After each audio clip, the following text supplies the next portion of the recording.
And plenty of football here. Week 2 coming, but I got to get to scandal. You know we love scandal here. This is a scandal pod. Our go-to. It is our go-to. Yes. And we've been worried that scandal is going to go away. Now you can just pay all the players. We're happy the players are getting money, but it does cut down on the drama. But that old TMZ, our friends at the TMZ, did an investigation and discovered this. I'm going to write the follow-up story here from the venerable LA Times. A dispute between USC star quarterback Miller Moss and his roommate, and this is the LA Times is reporting this, ex-Trojan quarterback Mo Hassan, escalated to the point that the university investigated the, quote, feud in early 2022. It was resolved through the student conduct resolution process. No police or anything ever happened. So we're now down to investigating whether 2 roommates got in an argument. Great. Perfect. It's never happened before at college. Enthralling. Yeah. You put 2 people in a cinder block box for 9 months who don't know each other. And they're competing for the same job. Maybe. Thank you, TMZ, for this important work. I think it was really good that we got this out of the way. Don't tell the Heisman Trust, because if Miller Moss ever wins this thing, he may get stripped. But that said, there's a lot here.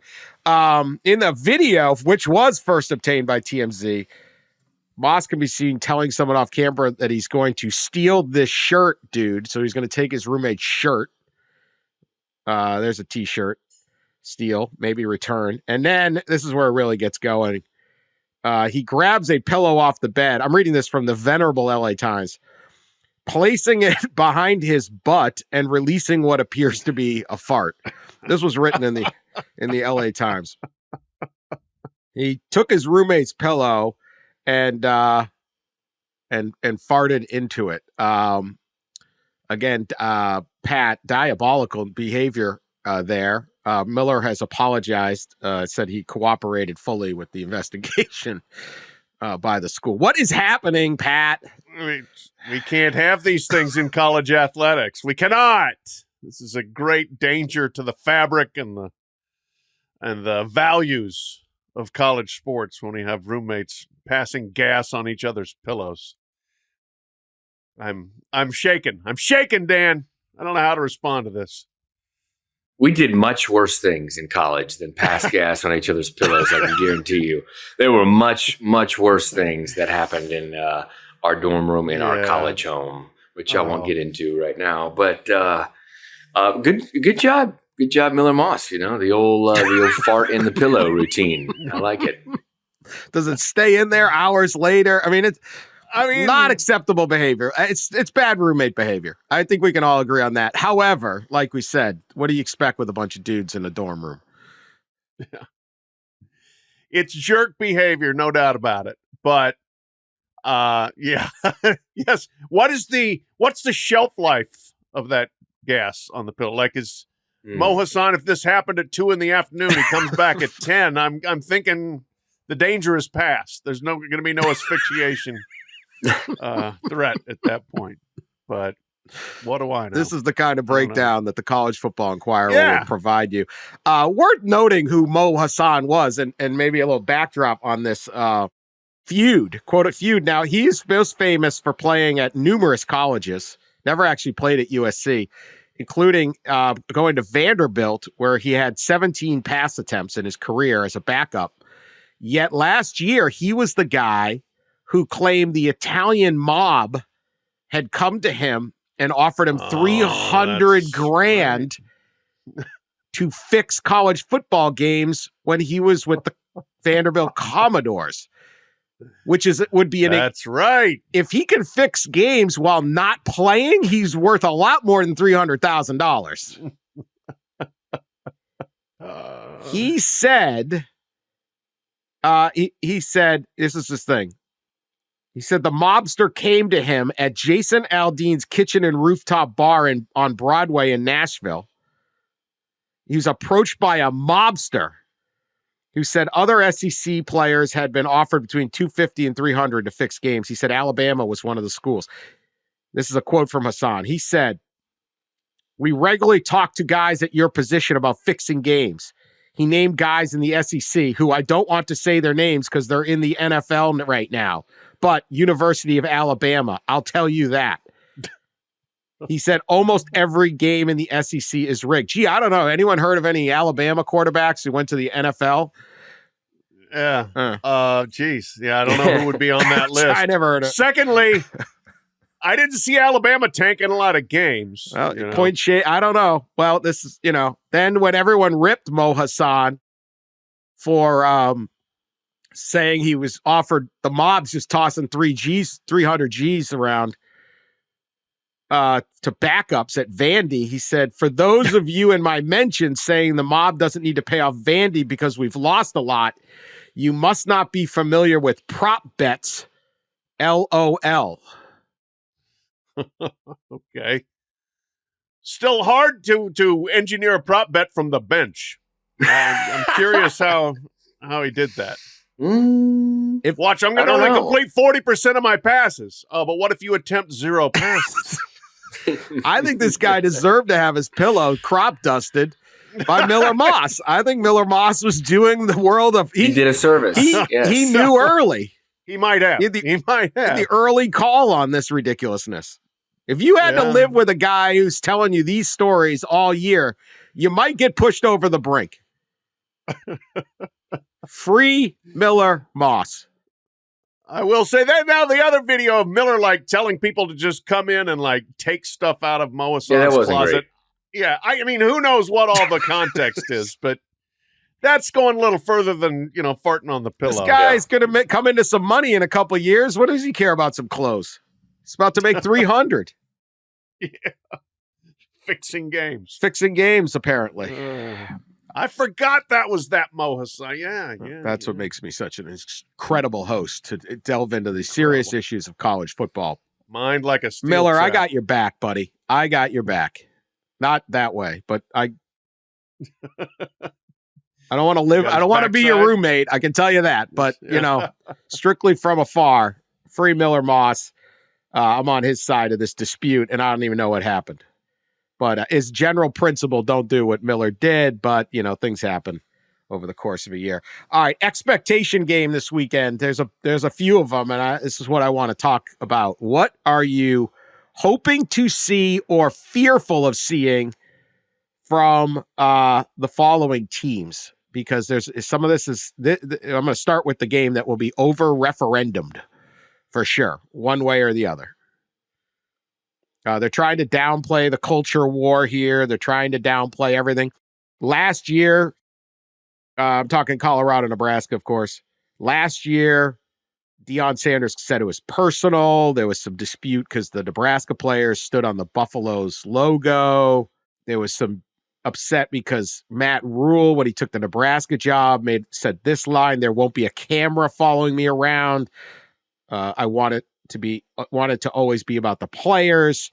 Shedeur Sanders took that as a shot at Deion Sanders. Quote, "The coach said a lot of things about my pops, about the program, but now that he want to act nice, I don't respect that because you're hating on another man.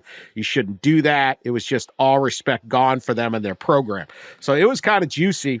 And Pat, you were there, but this time we've already had Matt Rule said these guys are great. I have a ton of respect for them. They have a culture of competition. And then Sanders said, "I have a ton of respect for Matt Rule." He talked about him, those two, and Kenny Dillingham and several others who had a lot of work to do last year. Dillingham, the Arizona State coach. "I feel like we're a fraternity, so I root for that class of head coaches that came in last year. Rule was a professional, did a phenomenal job.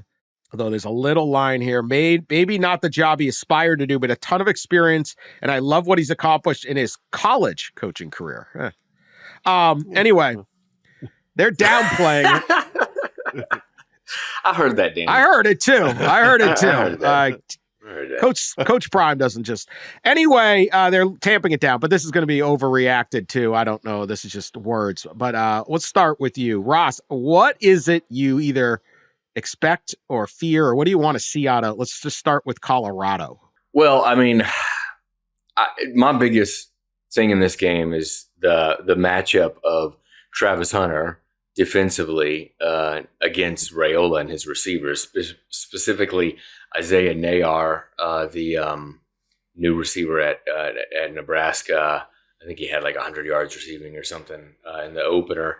So him against Hunter, Raiola, just that dynamic, that matchup there is pretty exciting. We saw Travis Hunter, excel obviously on both sides of the ball in the season opener, but he's gonna obviously have a pretty big test here because Raiola looked good. I know the competition wasn't great. But that's the matchup I'm kind of watching. But in general, this is a pretty big game for Colorado and Dion. It feels like these are the kinds of games. Nebraska is a second-year coach as well with Matt Rule. So these two programs are kind of sorta supposed to be in a similar kind of situation. And maybe this game and this result of this game will tell us the trajectory of either program. I hate to boil it down to one game, but that's what we do. Oh, yeah, that is what we do and will do. And yes, the referendums will be flying during and after this game, probably before too. But it's fascinating, like being on social media during a Colorado game. Because the opinions are wild and vicious, and it's to the both extremes and on every single play. Dion's a master. Dion's an idiot. Shedeur is great. Shedeur's overrated. There is a certain subset of people. They're fairly predictable people that just fly to the opposite extremes on Colorado. And it is a remarkable commentary kind of on sports fans, on society, and the polarity of Dion, and how people react to him. I want to see, I'm really excited to see Dylan Raiola play in a big time game. I am very interested to see whether Colorado has a well-rounded enough team to win a game like this. They've got superstars. Do they have enough other players? Do they have linemen? Do they have enough defensive players? Their defense was really bad in the first half against North Dakota State, and then much better in the second half. They made adjustments. They did some things there. But, are they a well-rounded enough team in year 2 here for Coach Prime to go to Lincoln, when this is going to be, I bet, as lit up as Lincoln has been since who knows when for this game? And can you walk in and handle it? And they handled going to TCU last year, but this is going to be a little different animal. Matt Rule is inherently not controversial, so it's kind of hilarious that there was anything to tamp down. He's a pretty good guy and just a ball coach, So for him to be hooked into any controversy is, again, part of the heat and light that surrounds Coach Prime. I don't really care, how well they all get along or that sort of thing, but I just want to see who's going to win this game. Yeah, Matt Rule just wants to coach. And he's got a confidence level that he doesn't need to. He's a very, very confident guy. Like, we're going to do this and it'll probably work. And just do, he's not lashing out looking for attention or anything like that. The thing about Colorado, like you said, everything swings on a dime and everyone's waiting for it to fall apart this year. Oh, yeah. Pending how this goes would either put a lot of fuel to that fire. It's Prime's a fraud, Prime's leaving, Prime this, Prime that. I don't know. That isn't actually how it goes. But I will say, last year when things started going bad, they got bad really quick. And they never really could recover. Now the schedule was tougher at that stage, but it will be a significant test. I want to see how Shedeur Sanders plays. Is this really a top 10 NFL draft pick or not? But these are two.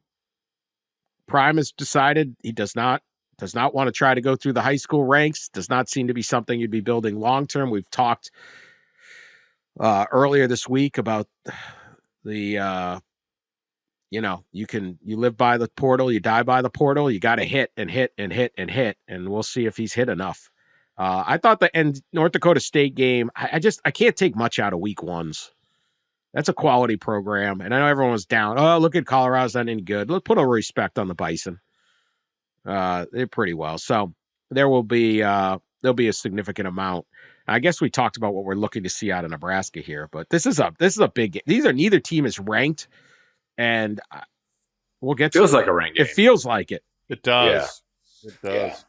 And the winner will be ranked. Yeah. Neither team is ranked now, and neither team was really in almost anyone's playoff projections. Yet this feels like a huge game. That is the Deion Sanders effect. Totally.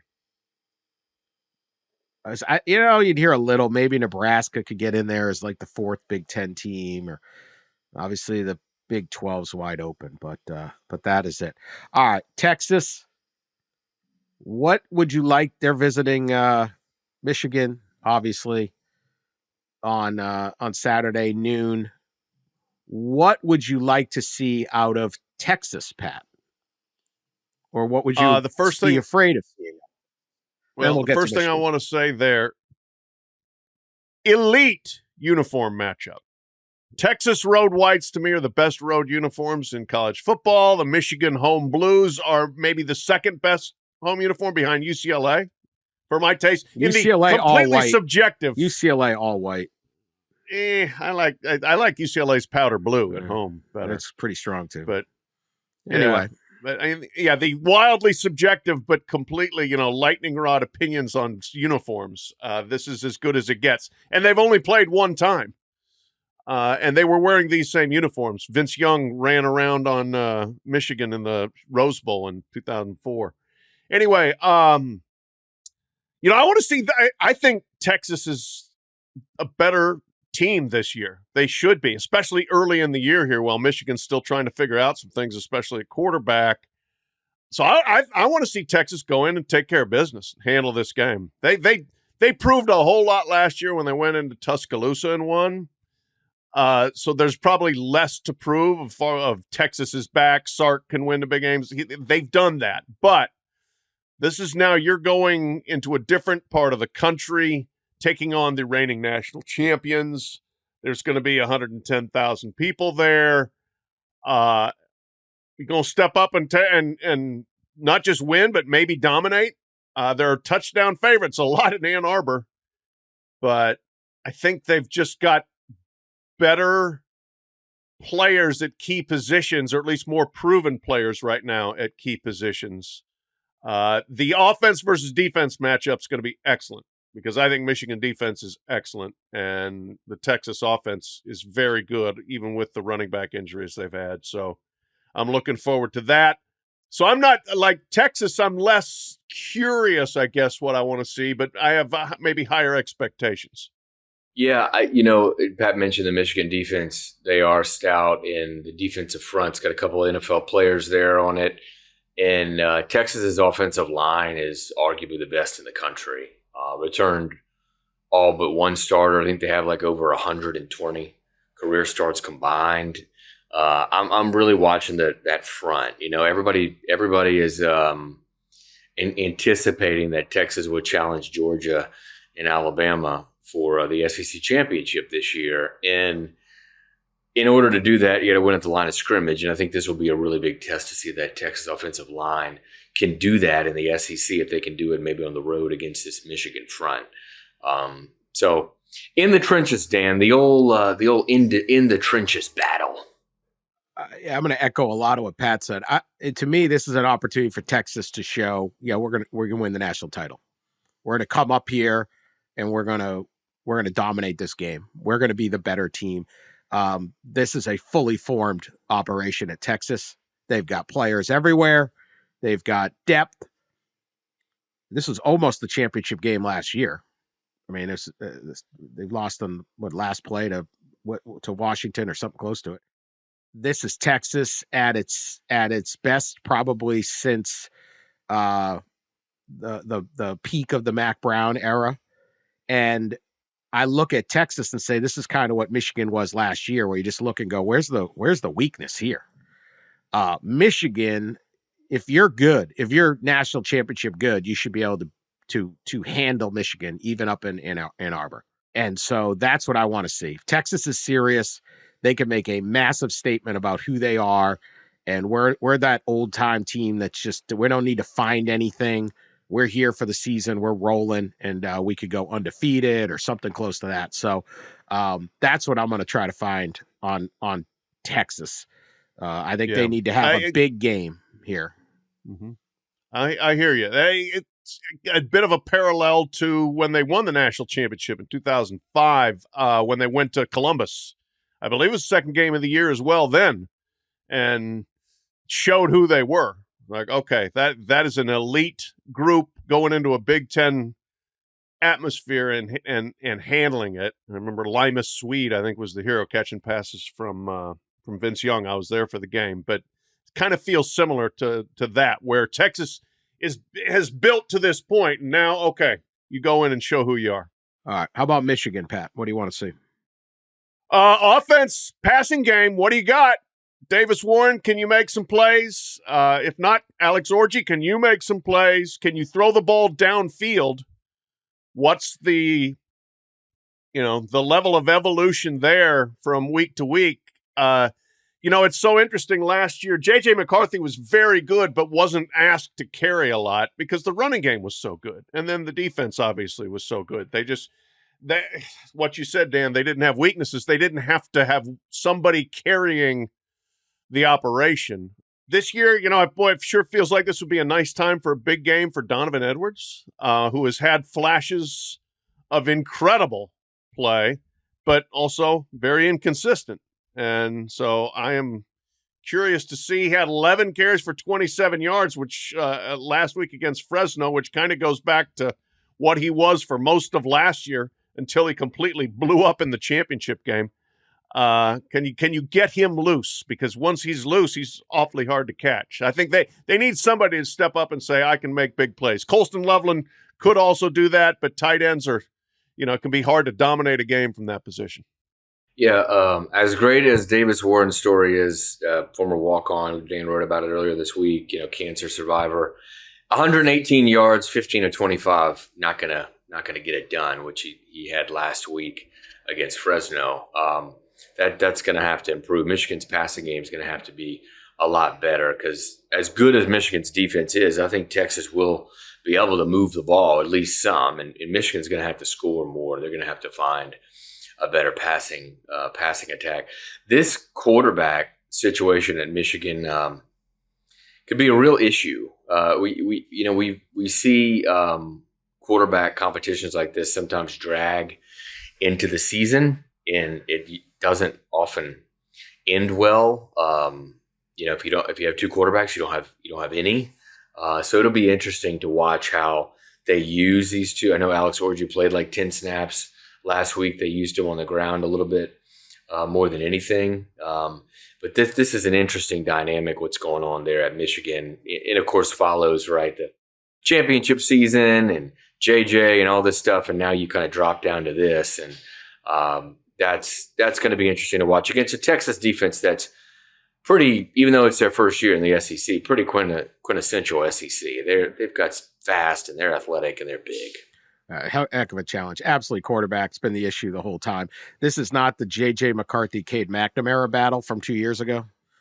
Like, either guy's sitting there saying, okay, we got an NFL player and at least a guy's a Big Ten starter somewhere else, or coming off of a playoff season as McNamara was. J.J. McCarthy beats him out. That whole offense, on last week against Fresno was basically Colston Loveland. And as Pat said, that's great to have. They probably have the best tight end in college football or something close to it, but it's a tight end, and there's only so much you're going to be able to do with it. So what I would really want to see is any kind of life from the quarterback position and then the offensive line coming together. I just think Michigan, they had 13 players drafted. They had 22 or 24 get invited to the combine. Like, that's your team. Like, you could win. You got to have some elite players, and McCarthy was one, and Blake Corum. I don't think will ever maybe be fully appreciated for what he was able to do. But when you're replacing the whole offensive line, all this stuff, and then your coaches leave, Harbaugh, it's just so much. And I think there's a lot of like, well, Michigan's ranked 9th or 10th because it's Michigan. Pat said, phenomenal scene. I love that this game is being played. I really love it's being played on campus.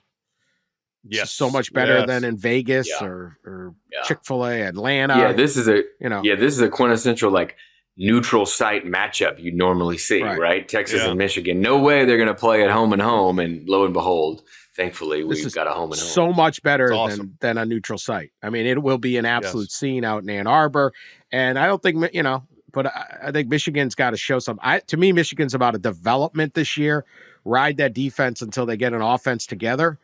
And hope you get an offense together. This would be step one to kind of showing that, because we didn't see much of anything last week against Fresno. So that's it. All right. Let us go to break. We'll be back with more of this after that. All right. More on the expectation game. Pat, give me another team. We'll do round robin here. We like that. Wild card round.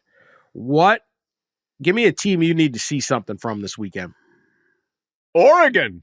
Man, the Ducks were not good in the opener. I mean, they came in ranked number 3. Some people talking, not only making the playoff, but possibly pushing Ohio State to win the Big Ten. And they're in a tussle into the fourth quarter with Idaho. So I've got to see a little bit more from the Ducks. And this is a big game. They are playing Boise, and I think Boise is a legitimate Group of 5 playoff contender with a legitimate Heisman Trophy contender in Ashton Genty at running back. So got to see the Ducks be able to run the ball. They did not run well against an FCS opponent. They made enough mistakes to just not get in the end zone. I mean, you had Dylan Gabriel throwing 49 times against an FCS team. So things were just not clicking the way it was expected would happen from the Ducks. I would anticipate, they will take a major step forward, but that the opponent is also much better. And in a weird twist here, these two schools have played 3 times, and Boise's won all 3. And it's not like that goes back to the 70s when Oregon sucked. I mean, this is like 2008, 2009, the LeGarrette blunt punch out of Byron Hout. And then they played in a bowl game in the 2010s. Pulled out the Byron Hout. I mean, couldn't he just move on with his life? He cannot. He got decked on national TV live. It was the craziest sucker punched, thing. Although he was kind of totally. He was chirping a little at LeGarrette. Don't do that. Yeah, bad guy to run your mouth Not at. the guy you want to do that to. Yeah, yeah.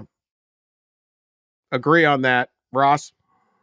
Yeah, that also would have probably been my pick. A good pick. Look at Dan. Pat made a good selection in the draft. Good job, Pat. How about that? Maligned, unfairly maligned in past drafts. Gimme Clemson.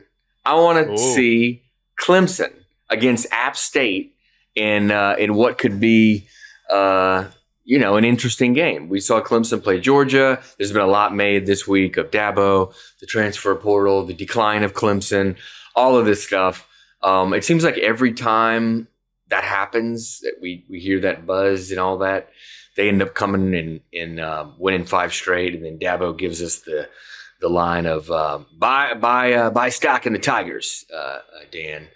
So App State is obviously a G5 program that's been pretty successful over the years. I don't know that this year that they were predicted to have one of their best teams, but they still have good players, and I think that I think more so than what the result of the game is, because I think most would believe that Clemson will win. It's how do they look, and can they move the ball? Can Cade Klubnik, Garrett Riley, the offensive coordinator, get them going, moving the football? We've just seen the struggle offensively, not in just the Georgia game, but the last couple years with Clemson and moving the football. So that is one to watch. Can the Tigers actually not just win, but win in an impressive way that gives fans and everybody a little better feeling about them offensively going into the rest of the year? I'm going to say I'm going to go with Iowa. they're hosting Iowa State. It's a little bit of both teams. I have a lot of promise in both teams, but this feels like the latter game right here that we're going to find out which one's legit. Iowa, I'll just do it via Iowa because they scored 40 points famously last week. Granted, it was against Illinois State. Doesn't matter. Doesn't matter. To be against Air, for them to score 40 points Right. is significant. The offense should be better. Everything else should be back. We get cheating Kurt Ferentz back from his suspension. He's likely right. The outlaw Kurt Ferentz is back. The outlaw. I like it. You really should go with that. He's like kind of giving Gundy a little bit of a, high plains or I don't know, cornfield, sweet corn outlaw. But if that is an offense and they are able to beat what I think is a pretty darn good Iowa State team that is going to either contend or be a pain in the neck throughout the Big 12 season for a lot of teams, then Iowa can kind of got some juice here. And you look at their schedule, they're at Ohio State, but they avoid everybody else that really scares you in the Big Ten, and you're going to be talking Iowa all season. So I want to see which one of these teams out there at the Cy-Hawk get something going. I already know all the fans are going to be bombed, so I got that. Mm-hmm. I already know that. It's a great scene. Cy-Hawk, one of the great underrated games of the season. It is. Bet the under, bet the under, bet the under. Punting is winning, Pat. Punting. Oh, yeah. No, the air will be filled with punts yet again. I think the winner of this game, I was totaling up the last 5 years of this rivalry series, and the winner of this game has averaged 17 points. Yeah. The winner! Right. Why were you adding that up? This is stuff. I was bored. People in Cedar Rapids do like that. Let's count how many punts we got. All right. I mean, good for you, but I was doing some research on that too, and I mean it is low scoring, and if Iowa State wins, it's always close. It's like 3 points or less the last 5 times they've won. Doesn't it have to be like 40 degrees too, even though it's like the second week of September? It has to be gray and 40. It will 100% be gray. It may sneak up to like 70 something, but it will be gray. Yeah. Still good lake weather up there, right? The lake. Lake will be empty. People going to go to the game? Get the TV on the lake. I don't know. Yeah, I don't know. Yeah. Pontoon out, all that good stuff. Pat, you got a second round pick after your stellar first round pick? Do. Okay, yeah. Of course I do. I'm on fire here, baby. I'm taking back my draft. We're going to pick games later. Just but that's just stuff we're interested in looking at. Narrative stuff. Stillwater Mullet, Arkansas, Oklahoma State. Great game. Great game. 2 neighborhood teams. I mean, they're very close to each other there. It's probably, 2 hours drive, maybe. 1 hour by tumbleweed. A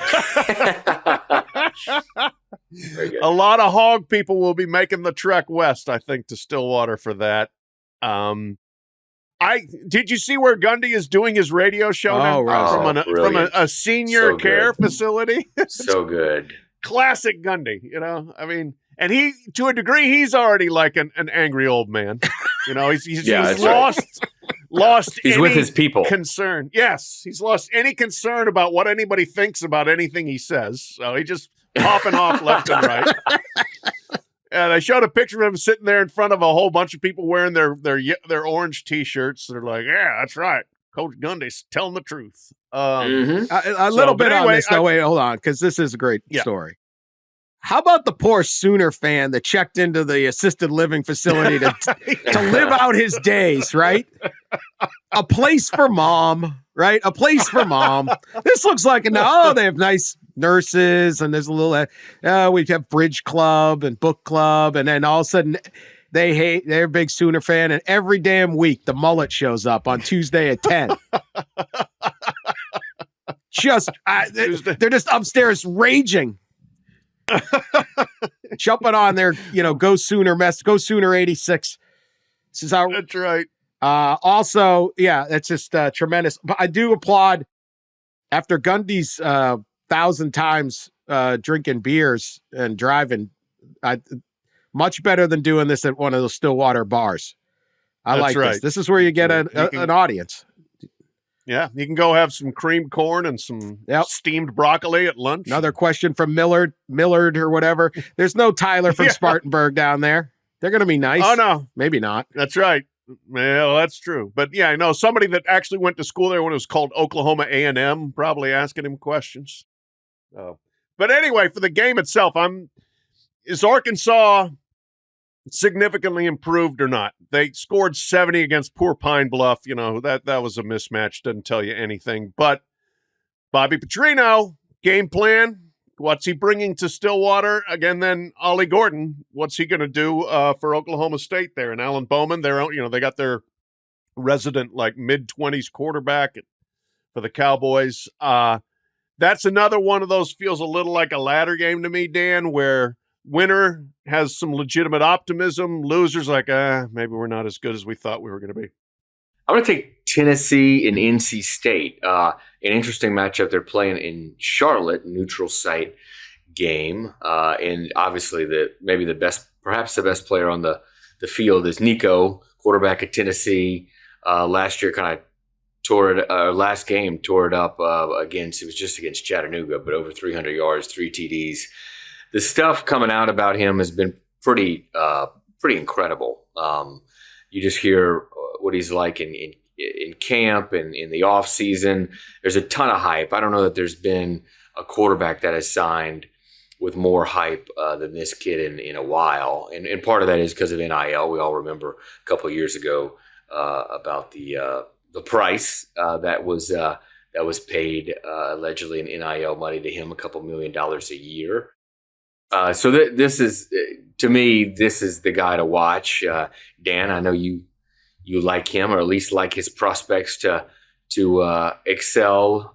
He's looking maybe great. win a pretty big trophy. Huh? I think he could win the Heisman next year. But I like Tennessee to the playoff this year. So, and I like him hosting a game. And so, I agree. First test in Charlotte, that game.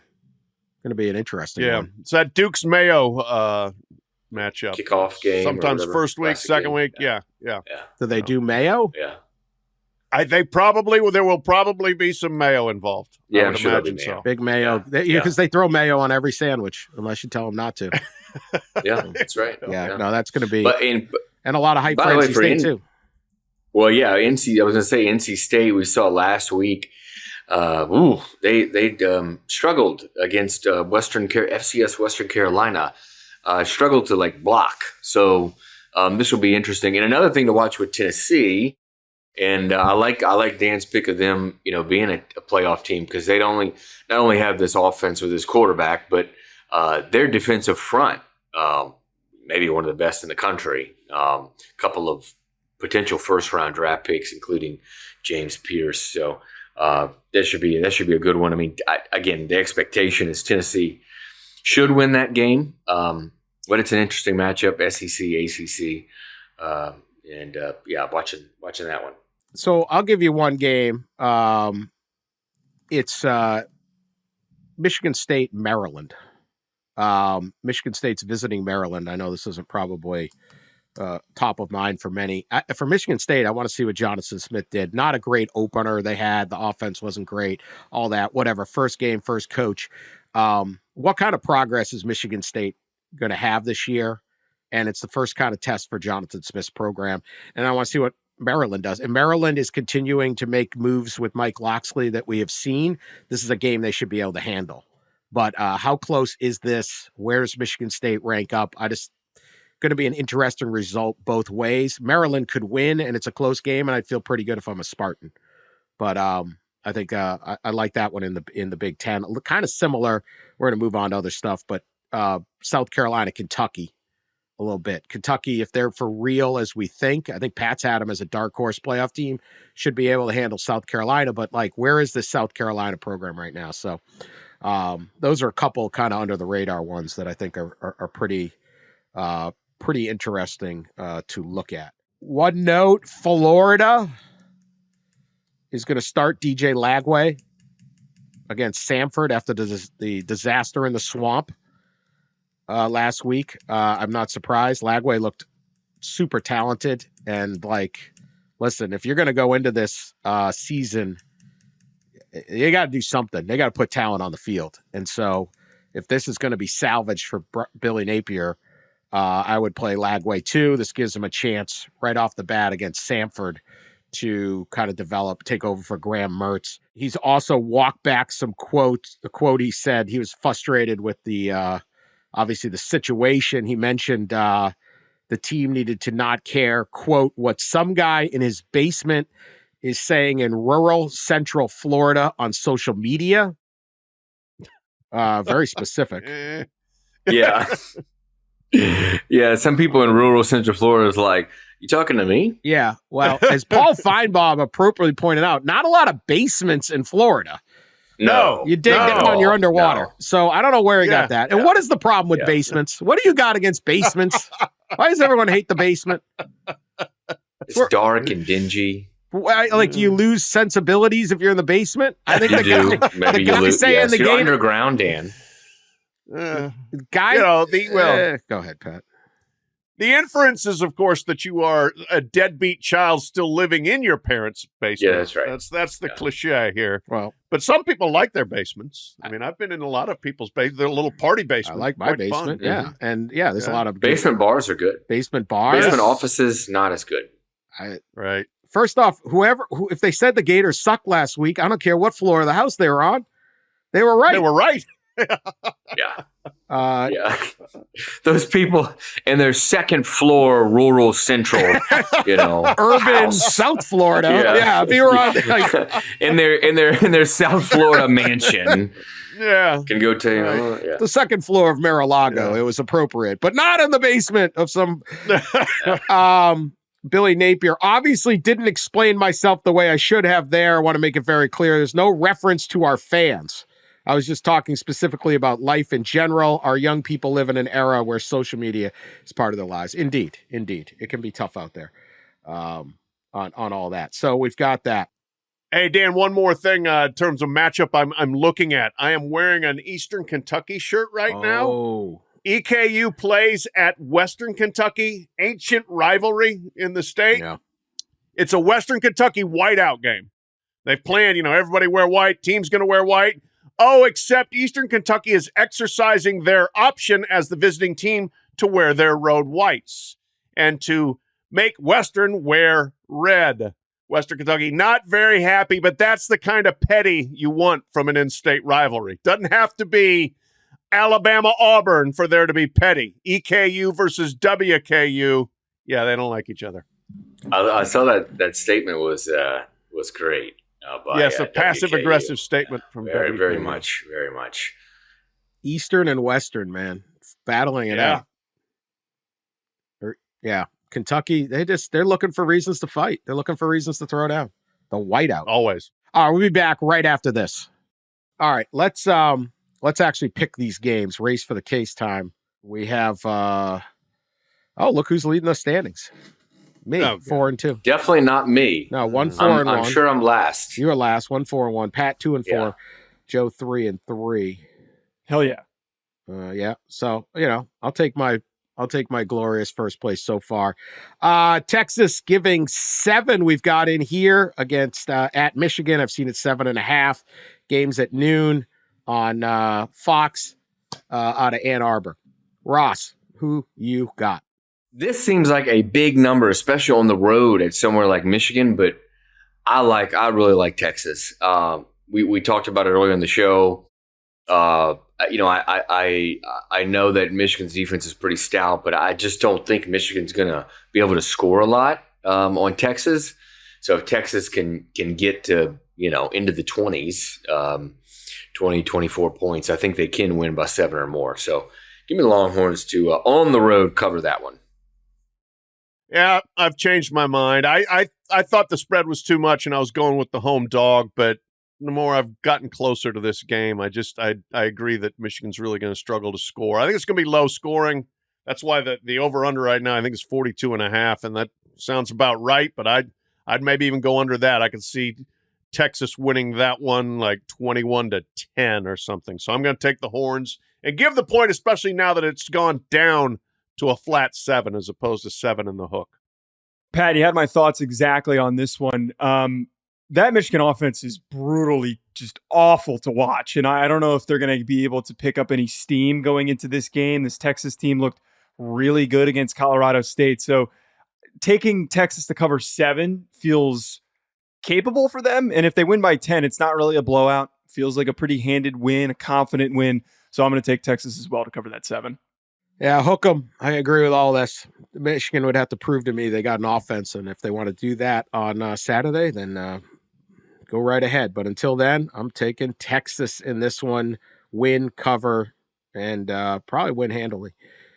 Tennessee giving 8.5 against NC State. Vols are ranked 15th. Wolfpack 24. Games at Charlotte, as we said, 7:30 Saturday night, ABC. Pat. Lay 'em. I think Tennessee's the significantly better team. NC State is actually still ranked, but was shaky in the opener, as Ross alluded to. Nico Iamaleava has gotten off to a very fast start. I see James Pierce rushing off the edge, getting after Grayson McCall there. More playmakers on Tennessee's side, more overall quality. So I'm going to roll with the Vols. Same. It seems like too big of a number, especially for like a neutral site game. But after Wolfpack's performance in the opener, I have little to no faith they're going to be able to keep up with Nico and the Vols. And Tennessee's defense also good. I think Tennessee is kind of a sleeper, CFP sleeper, SEC championship type sleeper, and so give me the Vols to cover the 8.5. For some reason, I watched way too much of this NC State game last Thursday. And for anyone who caught it, Ross, you brought this up earlier, their offensive line really struggled against Western Carolina, which is ranked FCS team, but not a team you're supposed to be struggling with. Flip side, I mean, Nico I looked like the next coming of great SEC quarterback. 8.5 does not feel like that's a number that's too hard for them to cover. I think they're going to smoke them. I think that this is going to be a bloodbath potentially. And afterwards, we're going to be talking some serious hype for Tennessee. Yeah. Like I said earlier, I think they host a playoff game. I'm all about Tennessee in this one. Too much offense, too much defense. Really like this team until we see otherwise, any reason not to, but they look tremendous, granted in a tune-up. But we did mention this game. South Carolina at Kentucky. Kentucky is giving 10, 3:30 on ABC. Ross? Well, another one of these games where you look to the opener, and I hate for one game of the opener to alter my opinion or impact my pick in some way, but that's what's happening. But South Carolina really struggled in the opener. At some point it was tight there with Old Dominion. And Pat and you have talked about it during the preseason, but Kentucky is maybe some kind of sleeper to get in there and get in the race, the SEC. So it is a big number, but I'm going to again go with the favorite here. Give me the Wildcats to cover it.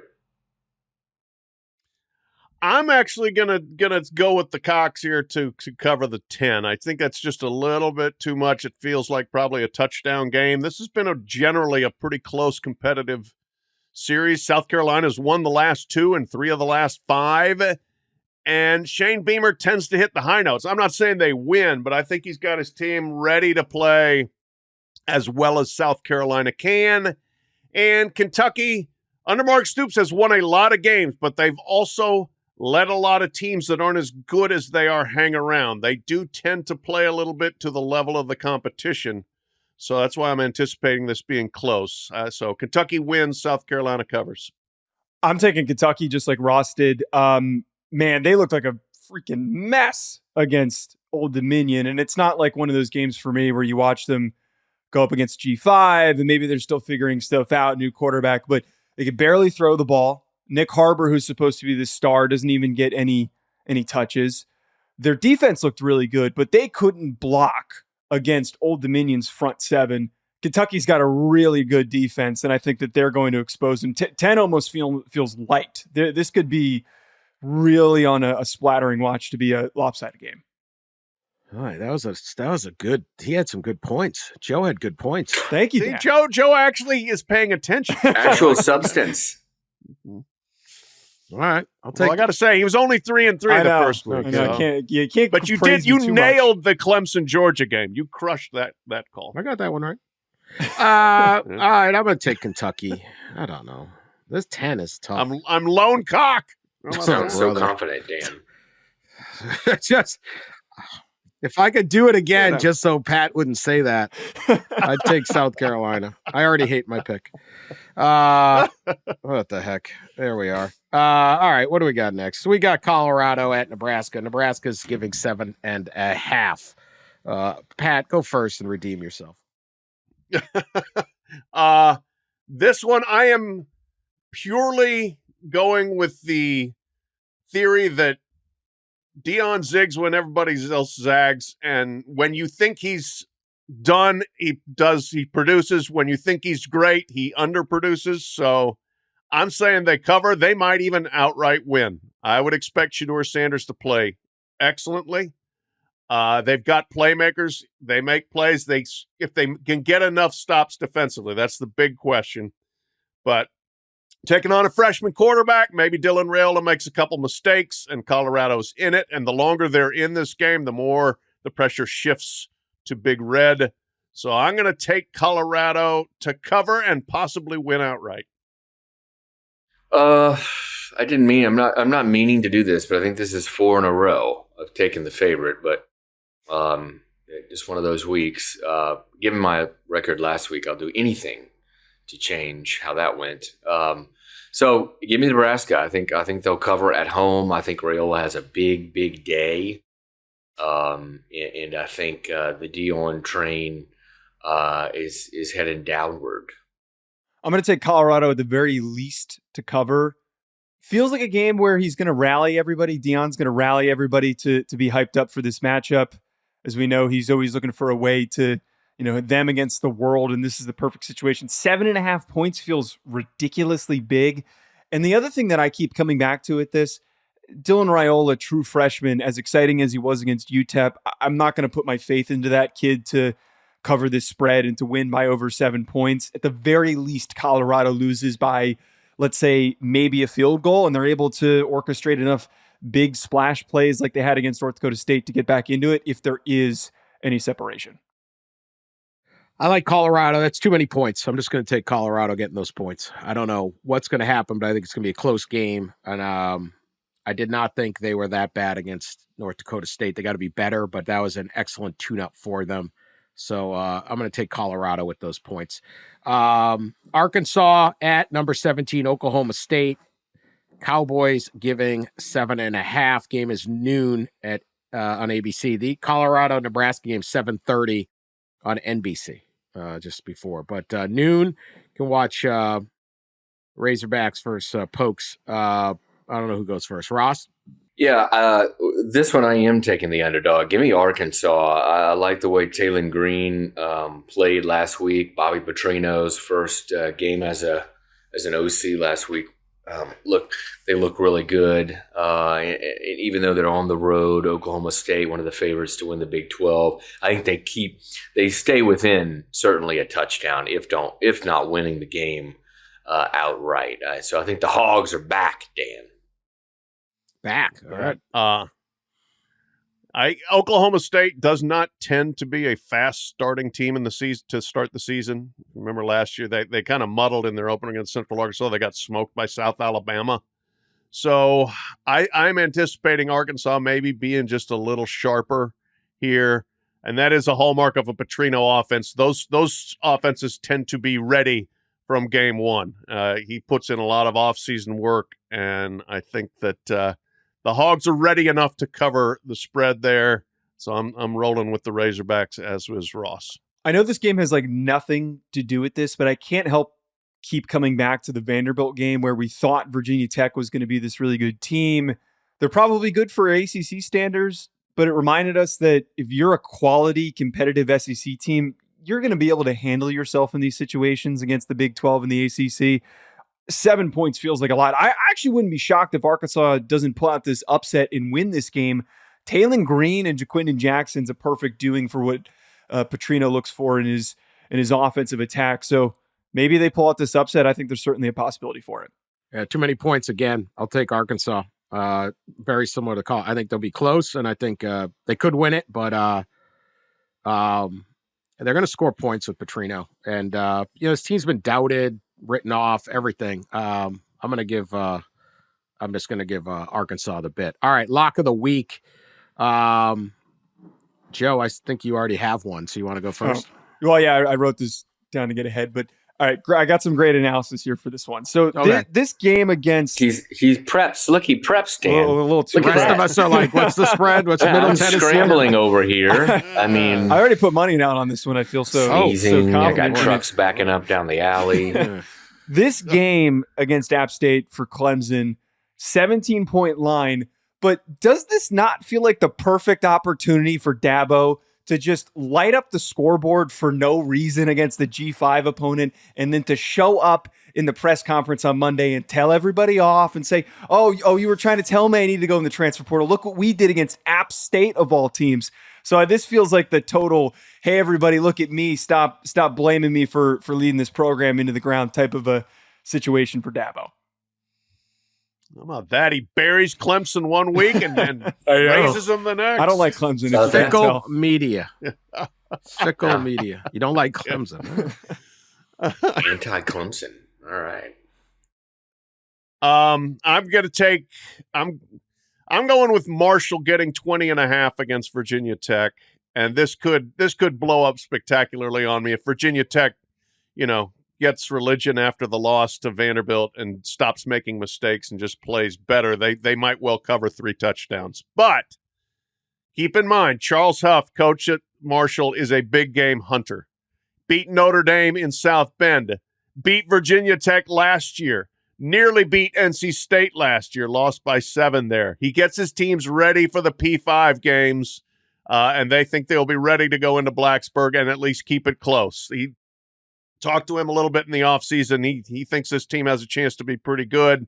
A lot of new faces in new places, but they got off to a good start. Didn't play much of anybody. I think it was Stony Brook in the opener, but I think that was a good one to get under their belt. They should be healthy and ready and to at least keep it close against Virginia Tech. Last year, if you guys remember, week 2, Alabama played at South Florida and almost lost. It was a pretty wild game. Didn't play Jalen Milroe, right? That was the game. Yeah. Didn't play Jalen Milroe. They started freaking Tyler Buckner. Yeah, and then they played a couple quarterbacks, right? Then they put in the third stringer. Yeah. At some point, they were going deep on the bench. It was like Saban was reacting to the message boards, like play somebody else. Like, well, here you go. Yeah. Here you go. This is what we look like. And almost lost in the end.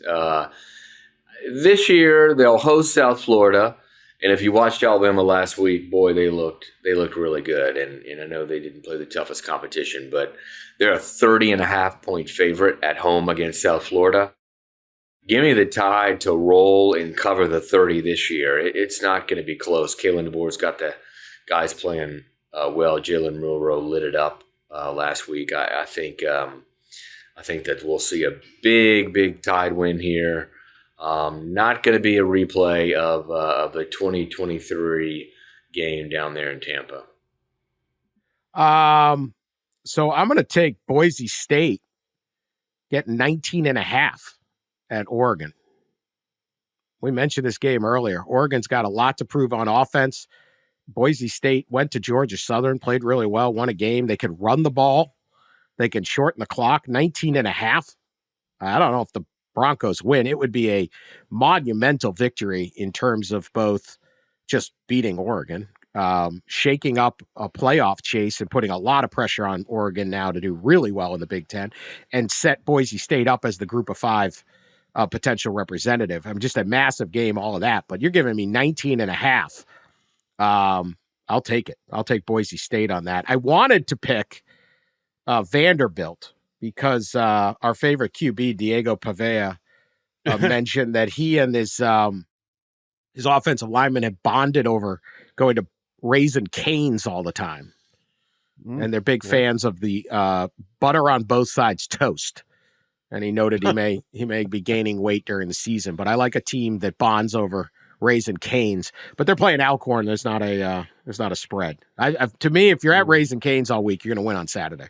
I think that might be the key to everything. So. I think Diego might be like our go-to guy. He might be the pod player of the year. We'll see how it plays out. Not? But early on, he's giving us content. A lot of content there. All right, that's our show. We appreciate everybody listening, sharing us on social media. We've had great numbers of listeners so far this year, so we really appreciate everyone coming back, getting into it. Tell your friends, season's not the same without us. I don't know whether that's better or worse, but it's not the same. I can tell you that. We'll be back on the Sunday night. We'll have the overreaction or certainly for your drive on Monday. So appreciate you. We will talk to you later.